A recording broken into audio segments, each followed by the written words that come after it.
Ik ben HR-manager bij Mobility Plus. Dat wil zeggen dat ik verantwoordelijk ben voor de human resources binnen het bedrijf. Wat dat mij vooral aantrok, is de groei binnen het bedrijf en ja, uiteraard ook de functie.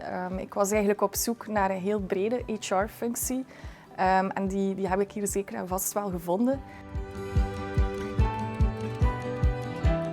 Wat mij heeft overtuigd is de visie van het bedrijf.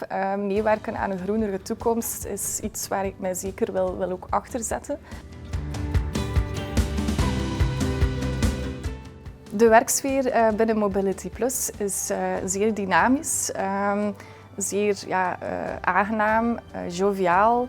Je voelt dat mensen heel gemotiveerd zijn binnen het bedrijf en dat iedereen eigenlijk wil meewerken aan hetzelfde doel.